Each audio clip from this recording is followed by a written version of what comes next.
On arrive au deuxième groupe qui est celui de genre et santé, qui est co-animé par Catherine Vidal, qui est neurobiologiste et membre du comité d'éthique, et moi-même.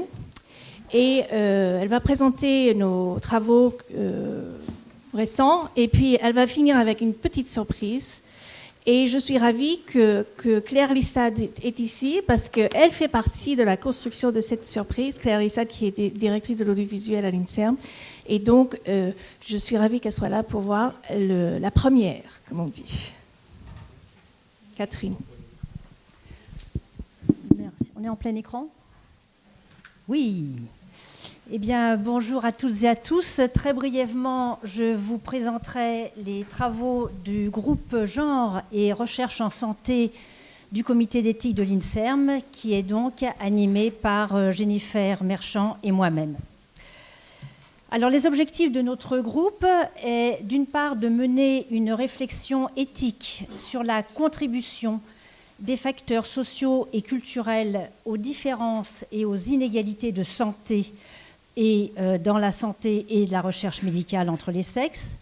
Et également, nous avons pour objectif de sensibiliser les chercheurs et les médecins à prendre en compte l'articulation entre sexe et genre dans les pratiques de recherche et de clinique. Il s'agit en l'occurrence de contribuer à combler le retard de la France dans ce domaine-là par rapport aux pays européens et anglo-saxons.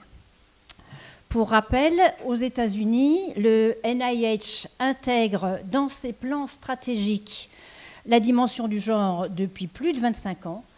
Et en Europe, le programme Horizon 2020 accorde également une large place aux enjeux liés au genre dans la recherche. Et l'INSERM se doit à l'évidence d'intégrer ces questions dans ses stratégies présentes et futures. Alors voici quelques exemples qui montrent l'importance de prendre en compte l'articulation entre le sexe et le genre. Il y a tout d'abord les maladies cardiovasculaires. Ces maladies sont la première cause de mortalité chez les femmes. Le cancer du sein n'est qu'à la 10e place. Or, 56% des femmes meurent de maladies cardiovasculaires contre 46% des hommes. En fait, il s'avère que l'infarctus du myocarde est sous-diagnostiqué chez les femmes car il est considéré comme une maladie masculine caractéristique d'hommes stressés au travail. Si on veut schématiser, à symptômes égaux de douleur, de pression dans la poitrine, une femme se verra prescrire des anxiolytiques et un homme sera dirigé vers un cardiologue. L'exemple en miroir du problème des maladies cardiovasculaires sous-diagnostiquées est celui de l'ostéoporose. Or, un tiers des fractures de la hanche chez les hommes viennent de l'ostéoporose. Et cette ostéoporose est donc, elle aussi, hélas, sous-diagnostiquée chez les hommes, car considérée à tort comme une maladie de femme ménopausée. Un autre exemple éloquent est celui de la dépression.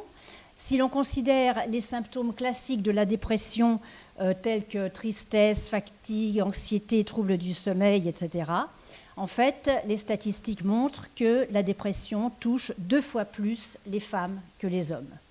Mais si l'on considère en plus des symptômes alternatifs de dépression qui en fait sont bien plus fréquents chez les hommes, à savoir l'hyperactivité, l'agressivité, la consommation d'alcool ou les comportements à risque, eh bien, dans ce cas-là, en considérant l'ensemble des symptômes, on s'aperçoit que la prévalence de la dépression est la même chez les femmes et chez les hommes. Alors, tous ces exemples vous montrent en fait l'importance du poids des représentations sociales qui peuvent justement être un facteur d'inégalité et de discrimination pour la santé des femmes et des hommes. Il est donc très important de prendre en compte cette fameuse articulation entre le sexe et le genre qui, en fait, s'avère être une source d'innovation. Effectivement, cela permet de formuler de nouvelles hypothèses de recherche, d'analyser plus pertinemment les symptômes, d'améliorer donc les diagnostics et de concevoir des nouvelles stratégies pour la prévention et les traitements. Alors c'est dans ce contexte que se situent nos actions. Nous organisons en novembre prochain, le 23 novembre 2017, un colloque international dans le cadre des journées INSERM de recherche et santé, JRS. Ce colloque est intitulé « Sexe et genre dans les recherches en santé, une articulation innovante ». Et il y aura la participation de chercheurs, chercheuses internationaux venant des États-Unis et d'Europe, et aussi de responsables institutionnels. Et vous pourrez vous inscrire à ce colloque très bientôt en allant sur le site de l'INSERM.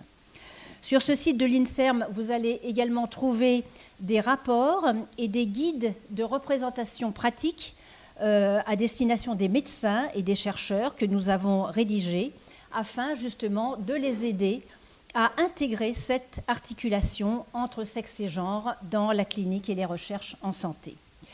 Nous avons également entrepris de réaliser des clips vidéo qui sont destinés à un très large public, francophone et anglophone, avec là aussi pour objectif d'alerter sur les stéréotypes sexués et de montrer que la prise en compte du genre conduit à de meilleures pratiques médicales et également dans la recherche. Et c'est là qu'aujourd'hui, je vous annonce une bonne nouvelle. Ces clips vidéo viennent d'être terminés et donc j'ai le plaisir de vous les présenter, et cela en première mondiale.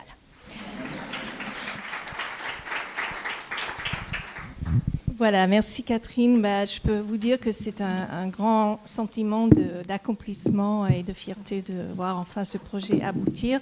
Et maintenant, il va circuler dans le monde entier parce qu'il y a aussi une version en anglais et on songe à une version en espagnol, je crois aussi.